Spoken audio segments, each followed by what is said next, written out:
నమస్తే మిత్రులారా, నేను మీ శ్రీనివాస్ చౌహాన్ అడ్వకేట్. మిత్రులారా, ఏదైనా ఒక ఆస్తి తన తండ్రి వివాహ సందర్భంలో తన కుమార్తెకు ఇస్తే, అంటే పసుపు కుంకుమ కింద ఇస్తే ఆ ప్రాపర్టీని రిజిస్ట్రేషన్ చేయాల్సిందేనా?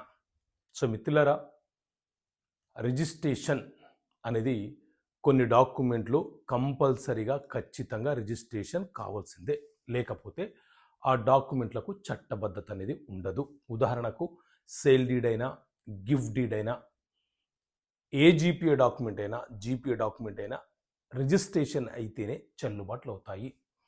అయితే బహుమతి అని అంటే ఎవరైనా ఒక వ్యక్తి తన కష్టార్జితంతో సంపాదించిన ఆస్తి తన వద్ద ఉంటే, తన పేరు మీద ఉంటే అతను ఆస్తిని ఎవరికైనా ఇవ్వవచ్చు.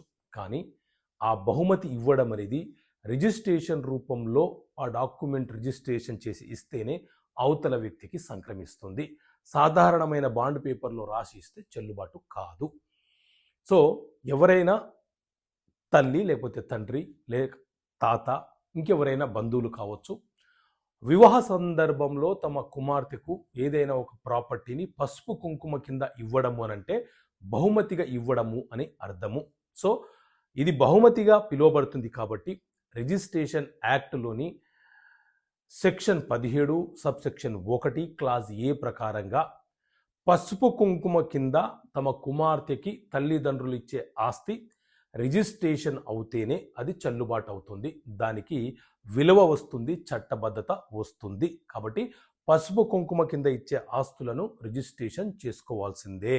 అప్పుడే ఆ ప్రాపర్టీకి చట్టబద్ధత వస్తుంది. సో మిత్రులారా, చట్టపరమైన అంశాల మీద మీకు అవగాహన కల్పించడం కోసం చట్టపరమైన సమస్యలకు పరిష్కారాలు అనే పుస్తకము ఇంగ్లీష్ మరియు తెలుగు మీడియంలో మీ ముందుకు తీసుకొచ్చాను. ఈ పుస్తకం కావాలనుకునే వ్యక్తులు ఇక్కడ కనిపిస్తున్న నెంబర్ కాల్ చేసి పుస్తకాన్ని మీరు పొందవచ్చు. ఓకే మిత్రులారా, థ్యాంక్ యూ. జై హింద్.